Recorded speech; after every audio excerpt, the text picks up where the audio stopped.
il est écrit dans le texte de la Torah que Am Israël était Tartit Ta'ar. Tartit Ta'ar, ça veut dire sous la montagne. Donc on pourrait prendre le texte au sens figuré, comme en français on dit au pied de la montagne, sous la montagne, près de la montagne. Mais la Gemara ne prend pas le texte au sens figuré, elle le prend au sens propre, et elle dit ça veut dire quoi sous la montagne? Ama, un texte très connu dans la Bible, Ama, mais la mèche est capable que Dieu a pris la montagne comme un tonneau de vin. Il a dit au peuple juif, il va peut-être câbler la Torah Moutar. Si vous acceptez la Torah, tant mieux. C'est bien, Moutar. Et sinon, Sham, là-bas sera votre tombeau. Donc ça, c'est le début du texte. On va sur le temps qu'on a de combien on va faire de texte, mais il y a plusieurs le texte continue, mais déjà ça. Donc on nous dit que la Torah a été donnée de cette façon-là. Il y a plusieurs questions. Pourquoi est-ce que la Torah, bien entendu, est donnée de cette façon-là? C'est la plus grande question. Pourquoi c'est Ar Kegidit? Pourquoi Kegidit? Une allusion au vin. Vous savez que le vin, dans la Torah, c'est comparé au Olam Haba. On dit que celui qui a du bon vin chez lui sera zoché du Olam Haba. Et bon, et aussi pourquoi il écrit Sham Tiuvoterem, Sham.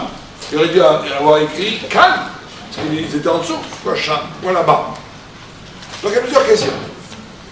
La première question, pourquoi la Torah a été donnée comme ça? Il y a beaucoup d'explications, on va en prendre quatre qui sont en vérité hiérarchisées. On peut en dire même 5. Que la première réponse, c'est Tosfot. Tosfot, il donne une très belle réponse, enfin très intéressante en tout cas pour nous. Il dit pourquoi la Torah a été donnée comme ça? Lui, il pose la question encore plus fortement. Parce qu'il dit Apalpi shekvar ikdimuna sevenishma. La question est encore plus forte. Puisque le peuple juif a déjà dit Naaseh Venishma, le peuple juif a déjà accepté la Torah, le peuple juif a déjà dit tout ce que Dieu dira, nous ferons. Il n'y avait pas besoin de les menacer. En plus, c'est pas poli. Donc, pourquoi c'est comme si je devais acheter une maison. J'arrive chez le notaire, je veux acheter Naaseh Venishma, je veux acheter la maison. J'arrive chez le notaire pour signer, le vendeur sort un pistolet et me dit où tu l'achètes ou je te tue. Donc je lui ai dit écoutez, je veux bien, il n'y a pas de problème, mais j'étais de toute façon venu pour signer moi. Donc pourquoi Hachem fait cela? Et le Tosfot a une réponse qui est la plus basique, la plus on va dire, première.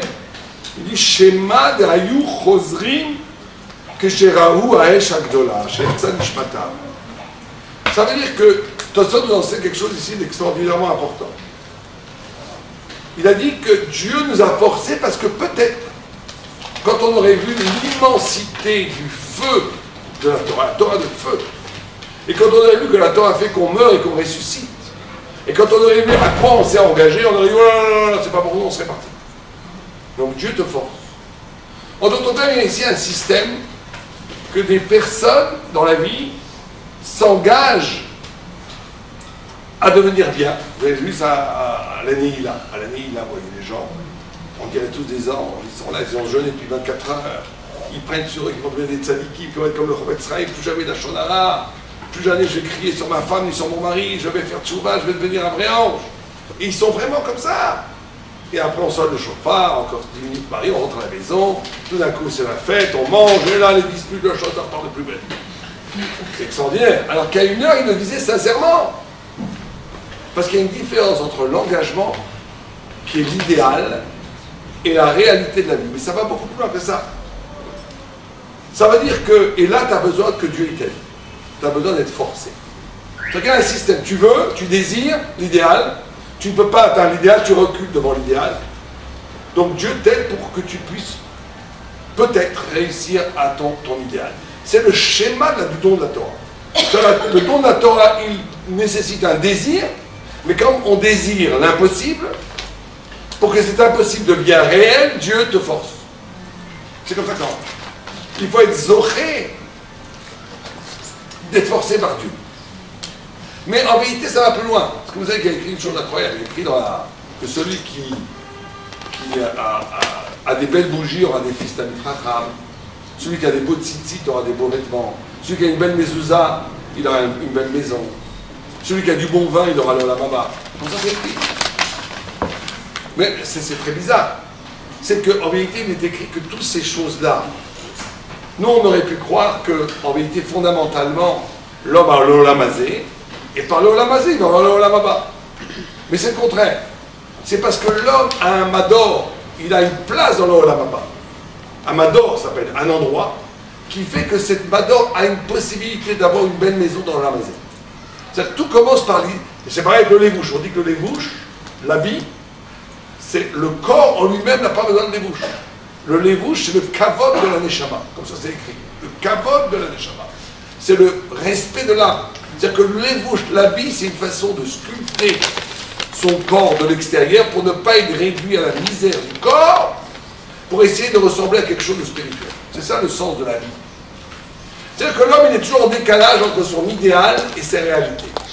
Tant qu'il y a ce décalage, c'est bon signe. Quand quelqu'un dit tout va bien pour moi, je peux promener tout nu, je suis allé dans les baskets, tout va bien, c'est très mauvais signe. Ça veut dire qu'il a pactisé avec sa misère. Il est en plénitude avec sa petitesse. Il n'a plus de désir de grandeur. Il n'a plus le... Quand quelqu'un ne sent pas un décalage entre sa vie et ce qu'il devrait vivre, c'est deux solutions. Ou bien il est complètement à côté de la plaque parce qu'il croit qu'il est bien alors qu'il n'est pas du tout bien. Ou bien c'est un sadique amour. Dans 99,9, c'est toujours le premier cas, pas le deuxième. Parce que c'est très rare d'être sadique amour. Donc en vérité, quand quelqu'un il est bien dans sa peau, il faut dire ça ne va pas du tout ça.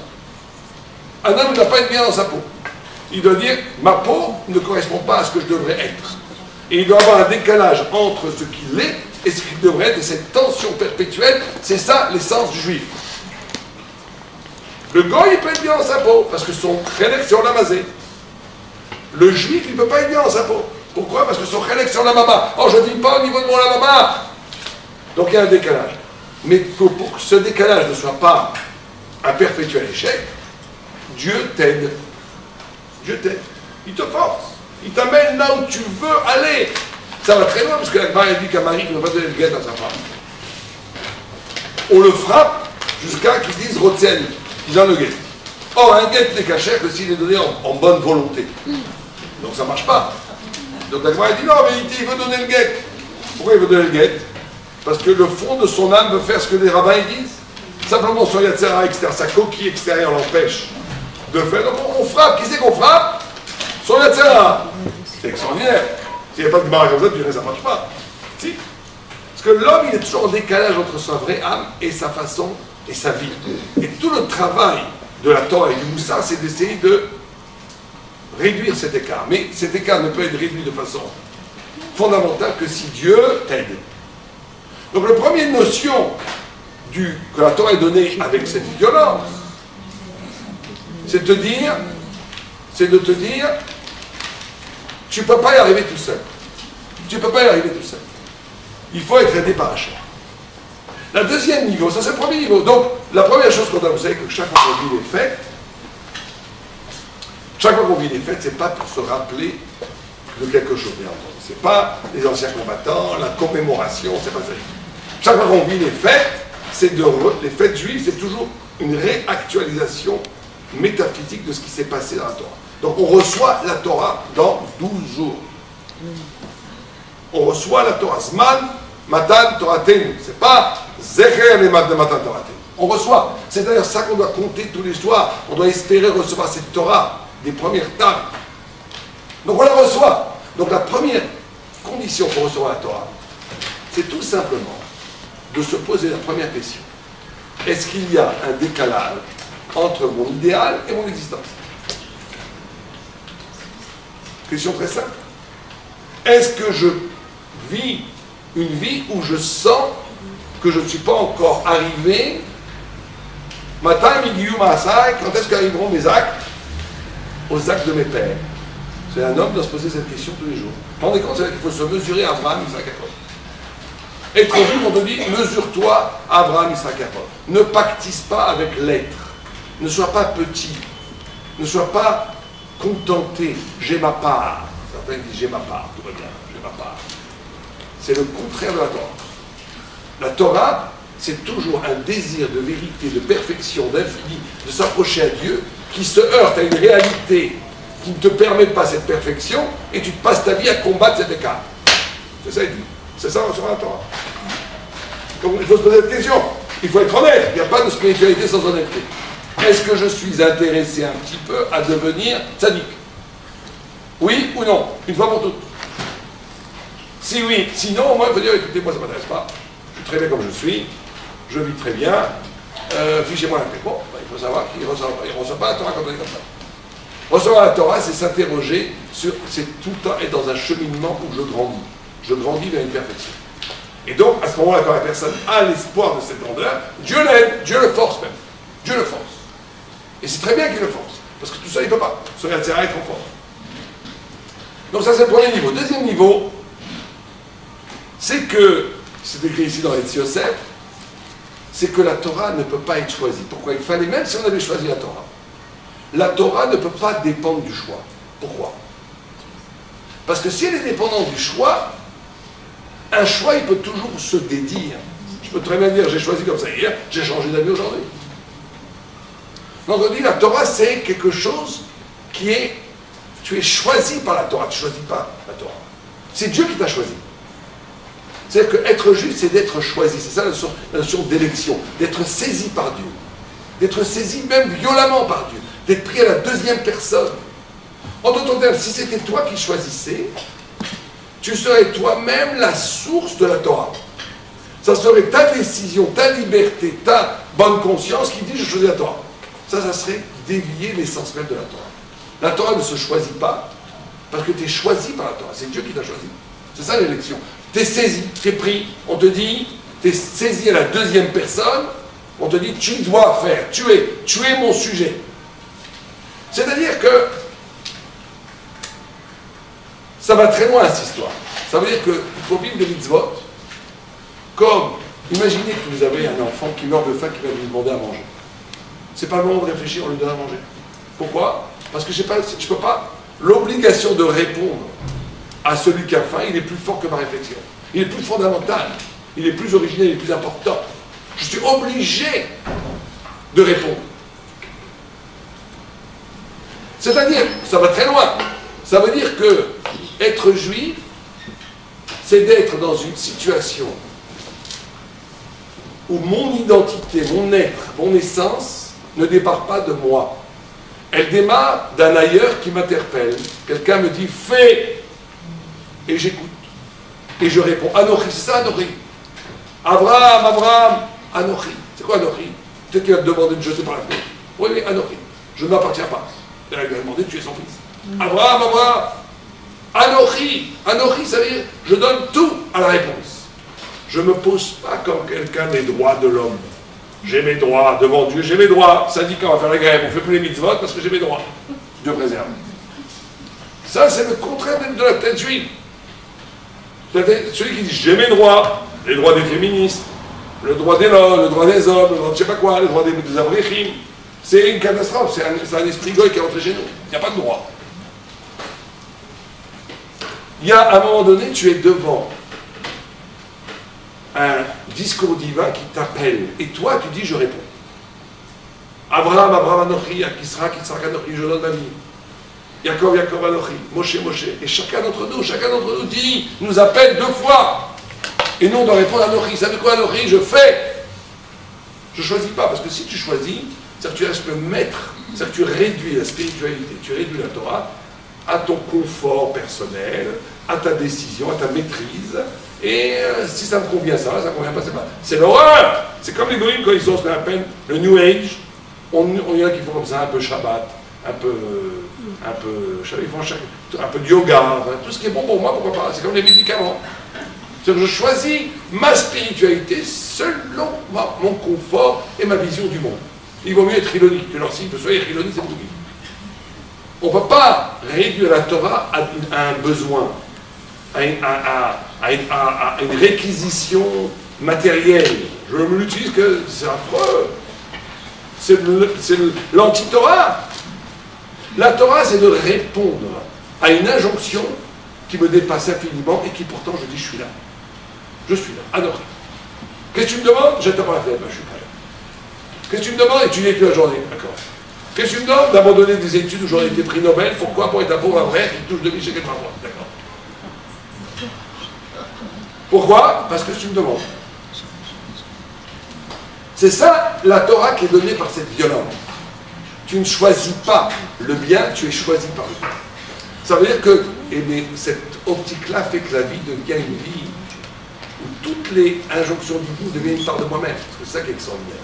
C'est que l'abandon de soi, l'abandon égotique de soi, ouvre à une définition de soi qui devient infinie, puisqu'elle devient une définition que Dieu fait, plus toi. Mais il faut avoir le courage de s'abandonner. Donc, deuxième question qu'on se pose avant ça, Shavuot. Est-ce que ma vie s'inscrit dans toujours un retour sur investissement? Ou est-ce que je suis capable de vivre une vie où tout ce que je fais, ou une partie de ce que je fais, c'est de répondre à une nécessité spirituelle qui n'a aucun rapport avec mes intérêts? Deuxième question qu'on doit se poser avant Shavuot. Troisième façon de dire pourquoi la Torah est donnée comme ça, avec cette violence, c'est le Maharal de Prague qui dit ça.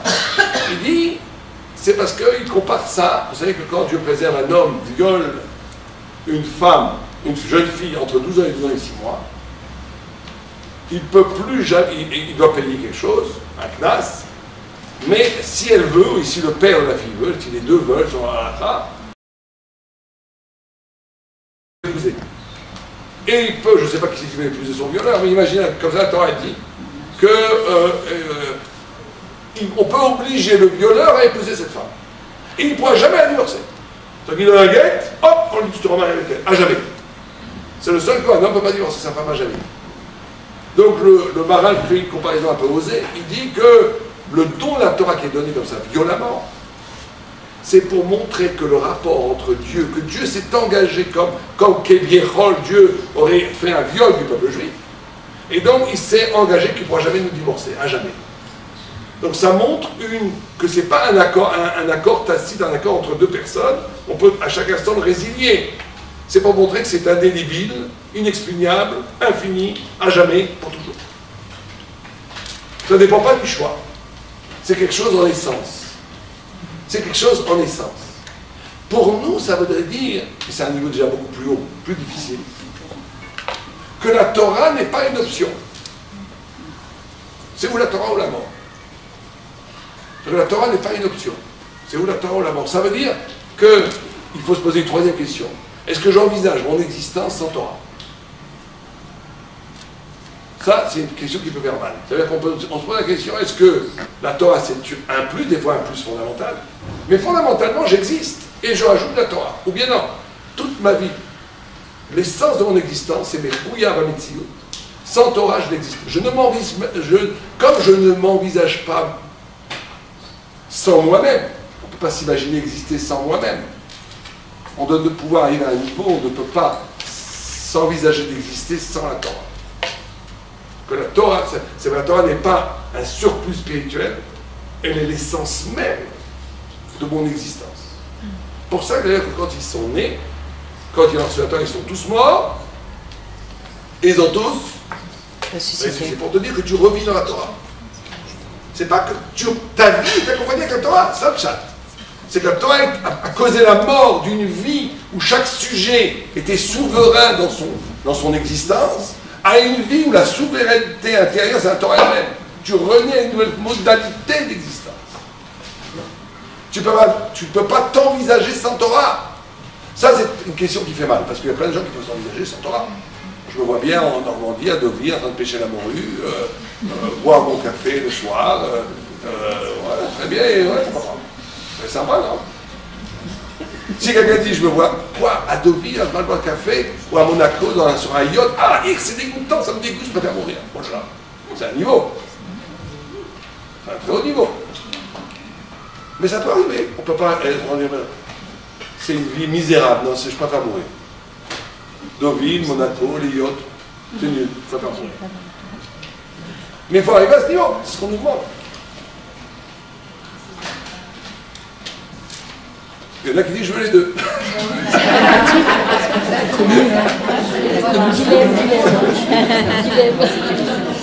Non, mais ça marche pas. C'est bon. Oui, très couché. Non.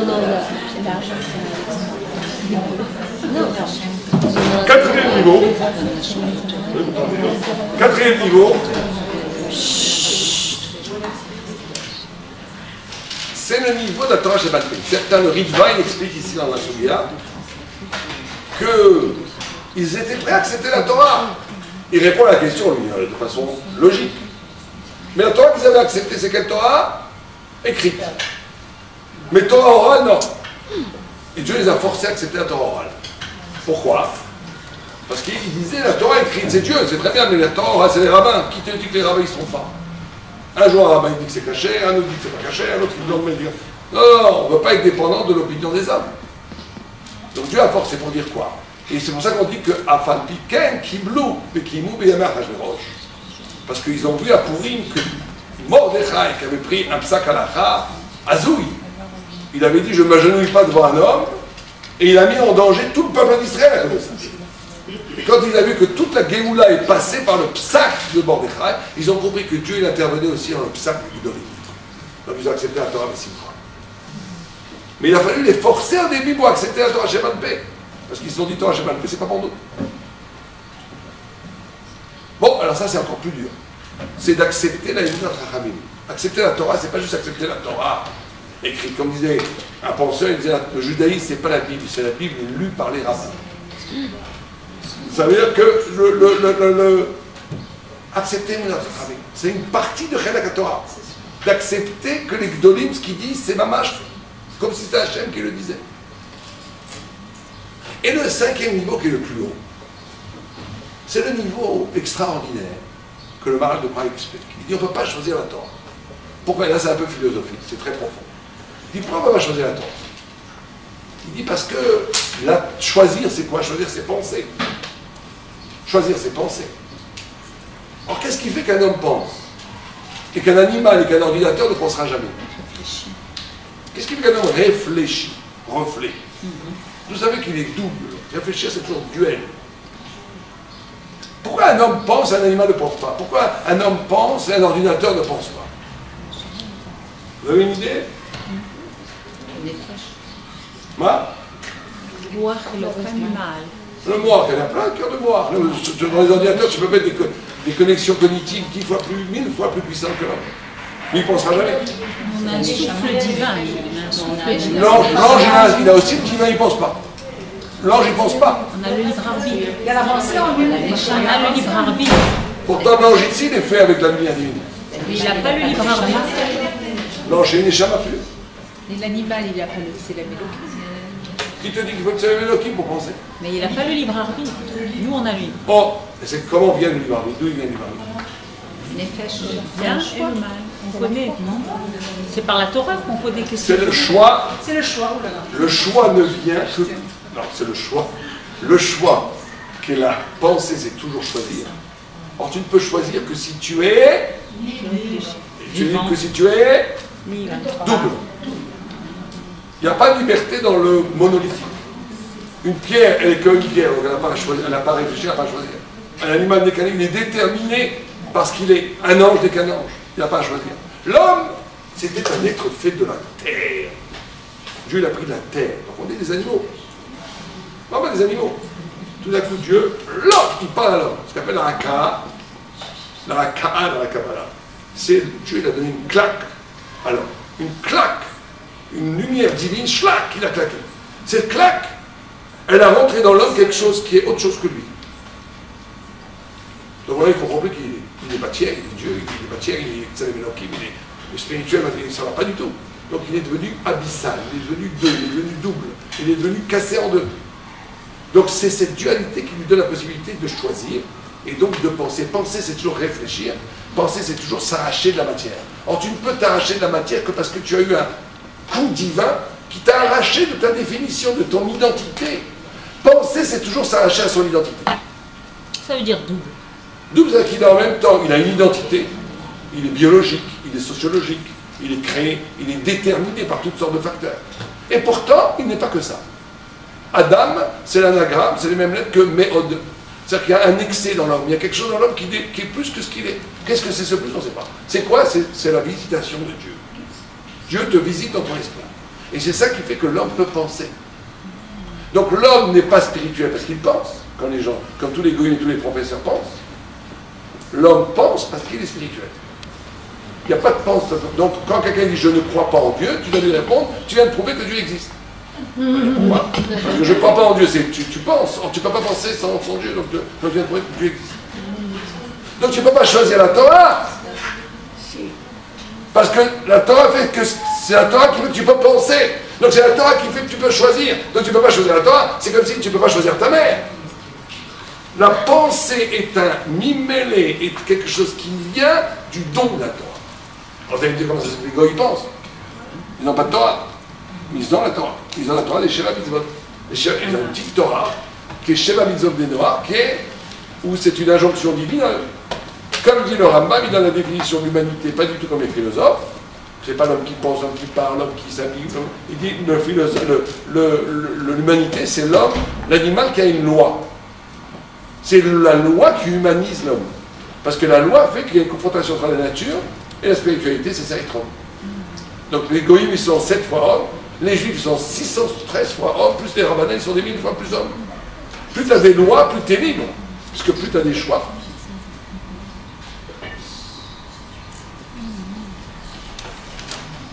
Et donc ça aussi, alors ça c'est la question la plus dure. Peut-être moins pour les femmes, en tous les cas pour les hommes. Mais les femmes aussi doivent étudier. Certaines choses, elles doivent étudier. Donc la question qu'il faut se poser, c'est ça. Est-ce que j'ai une pensée qui procède de la spiritualité? Ou bien je reproduis des opinions que j'absorbe comme des objets de consommation, que j'ai écoutées, au pire des cas dans les journaux, au mieux, ce que j'entends dire même des vartorants, mais je n'ai jamais réfléchi à me confronter à la recherche de la vérité. La Torah, c'est cette capacité de produire un concept dont la racine vient de la lumière de Dieu, qui n'a rien à voir avec le procédural du monde du Olam Hazé. C'est ça étudier la Torah. Quand quelqu'un étudie la Torah dans l'école libre, s'il étudie bien, à un moment donné, c'est un événement de vérité quand il comprend un Tosfot. C'est pas une répétition logique. Quelque chose apparaît qui fait partie du Olam Haba, pas du Olam Hazé. Ça, c'est le 4e niveau. Alors maintenant, il faut se poser la question. Très bien. Vous savez qu'il y a une grande question qui est posée par le Zohar. Donc, on remonte un Torah. C'est que le Zohar nous apporte un enseignement. Quand on est sorti de la mer Rouge, quand on est sorti d'Égypte et que la mer Rouge est ouverte, tout le peuple juif disait Keli Ben Veo. Voilà mon Dieu, voilà mon Dieu. Voilà mon Dieu que j'ai reconnu. C'est un moment magique du Mashiach, du messianisme. Quand le Messie va venir, il va avoir un guide Hachem, où chacun d'entre nous va reconnaître enfin une apparition qui renvoie au Dieu dans lequel inconsciemment, de façon floue, tu as toujours prié. On prie tous le bon Dieu, d'accord? Mais on a envers nous une révélation qui est latente, mais qu'on n'a pas jamais vue. Peut-être certains d'entre vous l'ont vu, je ne sais rien. Mais quand quelqu'un a une révélation, il touche le point vers lequel toute sa vie a tendu. Tous des milliers de pilotes ont tendu. C'est un moment magique, magnifique. C'est voir Dieu, voir la révélation de Dieu, voir la révélation de Dieu. Et quand la mer Rouge est ouverte, on dit qu'on a vu, Am Israël a vu Dieu comme un vieillard, comme un guerrier, comme un vieillard, il y a eu toutes sortes d'apparitions Et on a vu là, on dit que même la Chifra, c'est une non-juive. Une Chifra, elle n'est pas juive, on ne peut pas se marier avec elle, elle n'est pas juive. Elle est Chayal de Mitzvot, mais elle n'est pas juive. C'est une Chifra Canaanite, elle n'est pas juive. C'est pas non plus une Goya, mais elle n'est pas juive. Elle a vu à ce moment-là ce que Cheskel Ben Bouzi n'a pas vu. Imaginez quelle révélation de elle. Même la Chifra là, qui balaye, l'Éthiopienne, d'Érythrée, qui ne comprend rien de rien du tout, elle a une vision, plus qu'Echeskel, et la Gemara dit pas Stam, Echeskel c'est un des plus grands prophètes qu'il y ait jamais eu. Ça veut dire qu'on est arrivé à un niveau de révélation égal à celui du Sinaï. Pour celui qui sait étudier les Midrashim, quand les Midrashim disent qu'ils ont eu une vision où même la Chifra Knaanite a vu plus que Echeskel Ben Bouzi, La seule chose qui est plus haut que Ereskel Ben Bouzi, c'est Har Sinaï. Parce que la prophétie, c'est un écho du Har Sinaï. Un prophète n'est jamais quelqu'un qui dit une nouvelle Torah. Il n'y a rien de nouveau dans les prophètes. Les prophètes ne sont là que pour continuer l'écho de la révélation du Mont Sinaï. Pourquoi comme un vieillard? Le rachamim, d'amour. L'amour pour ses enfants. Sagesse. Mais en tous les cas, donc on a vu, à Kriyat Yam-Souf, il y avait déjà eu la révélation divine au niveau du révélateur, c'est-à-dire de Dieu. C'est le même niveau d'intensité de révélation. Donc le Zohar pose la question, il dit qu'est-ce qui s'est passé au Sinaï, à Shavuot, de plus, puisqu'il y a déjà eu ça avant. Et le Zohar répond, Pascha Zahama. C'est-à-dire que quand Adam et Ève ont fait le péché, ils étaient immortels. Le serpent a commis quelque chose avec Hava, bon, il lui a mis un poison qui s'appelle le Zahama. Ce poison, c'est la mort. Ce poison, c'est la Touma. Ce poison, c'est l'horreur. Et après, elle a communiqué à Adam. Mesdames, vous étiez les premiers dans cette affaire. Donc, et c'est passé, et après, la mort est venue. Quand on a reçu la Torah, parce qu'à Zahama, c'est fini, il n'y a plus de mort, il n'y a plus de poison, on a été purifié, plus rien. Quand on a fait le veau d'or, qui est la reconduction, le veau d'or, c'est le serpent du péché de Ève au niveau individuel qui a été reconduit à tout Am Israël. C'est toujours comme ça. Am Israël refait les péchés qui ont été faits avant Am Israël de façon beaucoup plus sophistiquée. Comme Korach, c'est le même péché que Babel. Pour ça, il écrit Paleg, d'or à Palaga. Korach, c'est le même péché, on va expliquer ça dans quoi, de créer un système séparé de Dieu. Le veau d'or, c'est le même péché que le Nachash, à Kadmon. Comme ça, c'est écrit dans la Kabbalah, c'est écrit partout. Très bien. Donc, là, et donc, quand on a reçu Pascha Zahama, bon, mais la question, c'est que, le Zohar n'a pas répondu à la question. La question, c'était de dire qu'est-ce qu'il y avait de plus? Qu'est-ce qu'il y avait de plus à Har Sinaï qu'à Kriyat Yam-Souf? On a répondu quoi? Que la mort s'est arrêtée, que le poison a été aboli. Mais ça, c'est une conséquence, c'est pas un événement, c'est une conséquence. Alors, on pourrait poser la question, alors pourquoi là-bas, dans la même révélation, l'eau Pascha Zahama, et dans Har Sinaï, dans la même révélation, Pascha Zahama? Vous comprenez la question? Vous êtes avec moi ou pas? Qu'est-ce qui s'est passé de plus au Mont Sinaï pour que la mort soit abolie?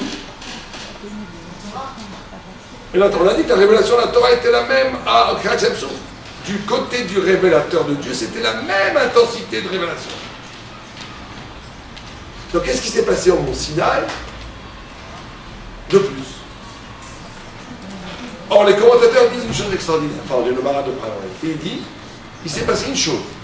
Il y a un texte dans la Torah, dans Parashat Yitro, où il écrit « Kol ha'am rohim et akolom ». Tout le peuple juif voyait les voix. Voir des voix. Voilà, on écoute des voix. Et le Midrash raconte qu'ils voyaient l'audible et qu'ils écoutaient le visible. Imaginez, c'est ça la Torah. J'arrive dans un musée, je vois une symphonie. Normalement, on vous envoie en hôpital psychiatrique. Mais là, c'était tout à Israël. Vous entendez une symphonie, vous voyez un paysage. Bon, alors c'est très joli. C'est pas mal, mais en quoi c'est si fondamental? En quoi c'est si fondamental de voir les voix? Ça veut dire que l'audible devient une vision. Et que la vision devient une écoute. Pourquoi c'est si important? Pourquoi c'est si important? Alors le Maral explique comme ça. C'est qu'il y a une Gemara extraordinaire. Ça, c'est vraiment un des exemples des Gemarot où on a l'impression que c'est rigolo alors que c'est très profond. La Gemara nous dit, dans la Gemara, dans Tzadik Zayin en Chouli, elle pose une question qui à première vue a l'air bizarre. Elle dit comment ça se fait qu'un sourd ne donne pas un fils sourd, qu'un aveugle ne donne pas un fils aveugle, etc., etc. Et la Gemara répond, mais Balbel Zera. Parce que ce qui donne la vie, la Zera, la semence, elle met balbel. Bon, on ne comprend pas très bien. Rachid explique. Il dit parce que les premières molécules qui sont à la naissance de la vie, il n'y a pas encore de séparation entre l'œil, les dents, les os, la peau, l'eau. Tout est un, et après ça se divise et ça fait... Rachid dit ça au 11e, fin du 11e siècle, 12e siècle. L'embryologie moderne a découvert les cellules souches il y a à peu près 30 ans. C'est exactement comme ça que ça se passe. Ça veut dire qu'au début de la le petit bébé, le petit embryon avant, les 40 premiers jours, avant même les 40 premiers jours, c'est des petites cellules, c'est des cellules qui sont les mêmes. Et on n'a toujours pas compris comment ça se passe, mais ça se passe comme ça. Ces cellules qui sont les mêmes sont les cellules souches, vont après se diviser et chacun, l'une va faire du foie, l'autre la cervelle, la magie de la vie. C'est comme ça que ça se passe. Bon, bah très bien, ça c'est un cours de biologie, quel rapport avec la Torah? Alors, dit le Maharal, il dit non. Il dit le Maharal, il dit parce que c'est ça la différence entre Kriyat Yam-Souf et Har Sinaï. C'est pas au niveau de la révélation. Au niveau de la révélation, c'est la même puissance. C'est au niveau de la façon dont on a reçu cette révélation. Quand on a sorti de la mer d'Égypte, que la mer Rouge est ouverte, on a vu un spectacle sublime. Mais on était au cinéma. Zekeli Belbeo. On a vu quelque chose avec nos yeux, on a entendu avec nos oreilles. C'était quelque chose d'extérieur à nous qui nous a fortement impressionnés, bien entendu, qui nous a fortement bouleversés, bien entendu. Mais c'était quelque chose qui se passait en dehors de moi. Très bien, magnifique. Mais ça ne suffit pas. Ce qui s'est passé à Sinaï, c'est que, c'est ça qui a rendu le peuple juif âme Israël éternellement. C'est que ce spectacle extérieur de la divinité, cette révélation extérieure, on ne l'a pas reçu avec nos yeux, avec nos oreilles, avec nos sens, avec notre corps. On l'a reçu avec nos cellules souches. Ça veut dire quoi? On l'a reçu avec l'intimité de la vie, ce qui est à l'intérieur de moi et unit tout mon être. Et à ce moment-là, cette unité la plus subjective, la plus profonde de moi, a pactisé avec la Torah. C'est-à-dire, le cœur de ma vie a écouté la Torah. J'ai accepté la Torah. Il y a eu une sorte de morsure, de sorte d'alliance entre la Torah et l'essence même du juif. L'essence de ce qu'on appelle du Reshit HaChaim, le début, l'origine de la vie, c'est elle qui a Mekabel, qui a reçu la Torah. C'est ce qui nous a rendu immortels. C'est pour ça que Pascal Zahama, c'est ça que dit le Zohar. Tant que tu reçois la Torah comme un spectacle vivant, même si tu le reçois avec beaucoup de respect, même si tu le reçois avec beaucoup d'amour, mais c'est quelque chose d'extérieur à moi. Lo Pascal Zahama. Lo Pascal Zahama. La mort sera toujours là, puisque toi tu es là, la Torah est là-bas. Mais si la Torah devient l'essence de mon essence, la Torah n'est plus quelque chose d'extérieur, elle devient l'essence, elle rentre dans la plus profonde unité de ma vie. Alors c'est vrai que moi et Torah c'est un. Israël, du Shabrouch et Torah, Chadem dit le Zohar. Si c'est un, je suis éternel. Je suis éternel, parce que je fais un avec la Torah est éternelle. Parce qu'Azama. Ça veut dire que recevoir la Torah, c'est un travail de recevoir. C'est un travail, c'est pas simplement d'écouter, de croire. C'est ça la différence entre la Emouna juive et la Emouna goy. Tout le monde croit que Dieu existe. Il faut être un idiot total pour ne pas croire que Dieu existe. De croire que les choses sont faites tout seul, c'est impossible, c'est n'importe quoi. Donc en réalité, tout le monde sait que Dieu existe. Mais alors, ça ne suffit pas. Être juif, ça ne suffit pas de croire que Dieu existe. C'est que cette croyance devient une Emouna. Emouna, ça veut dire une confiance. Ça veut dire, je repose tout mon être dans Dieu. Je repose toute ma vie dans Dieu. Je deviens une partie de cette lumière divine. Il y a tout en hot milvado. De croire que Dieu a créé le monde, mais de donner une importance au monde, c'est pas la Emouna juive. De croire que Dieu a créé le monde, mais que ce monde n'est qu'une parenthèse, mais qu'une fumée d'air. C'est ça qu'il dit dans la mort.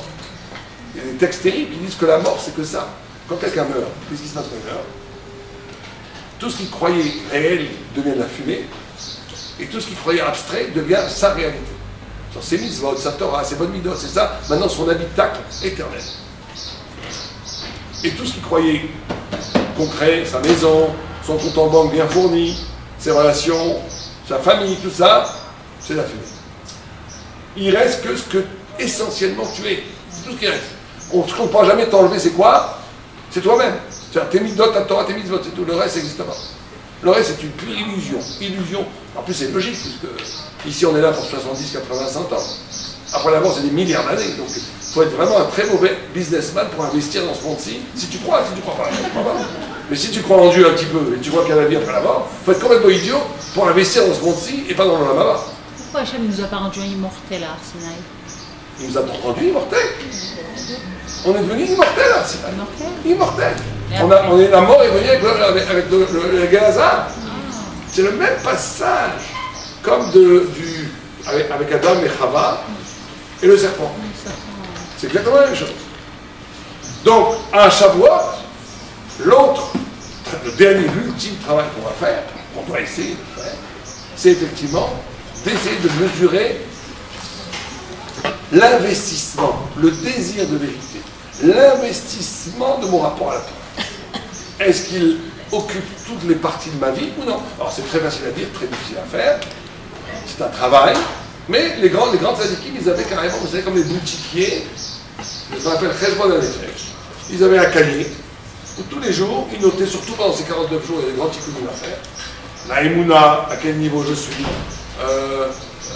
la maîtrise dans ma parole. Est-ce que dans ma parole, je lis la parole, c'est le lieu de la liberté? C'est très très dur la parole. C'est le lieu de la liberté. Est-ce que ma parole, il y a la Torah ou là j'oublie un peu d'Achonara, un peu de Besséalé, un peu blablabla? La pensée, encore plus, le lieu de l'intimité. Est-ce que Dieu est là, la Torah est là ou non, non, je suis libre? Mais mon argent, est-ce que j'utilise pour la Torah ou pas pour la Torah? Mon temps, mon affect, tout ça. Faire un état des lieux où je suis. Qu'est-ce que je fais? Où est-ce que j'investis vraiment? Où est-ce que j'investis? Et faire ce travail de vérité, c'est ça l'observatoire. Quand on fait ce travail de vérité, on a, et à ce moment-là, il se passe un événement extraordinaire, que plus que quelqu'un fait ce travail de vérité, plus en retour, Dieu illumine ta vie. Et je vous garantis, je vous le signe même, que celui qui fait ça, illumine ta vie. Ça veut dire que celui qui fait ça, il peut s'attendre à des miracles. Il peut s'attendre à des miracles. Sans aucun problème. Il peut s'attendre à des miracles dans son existence. Allez, va, nous,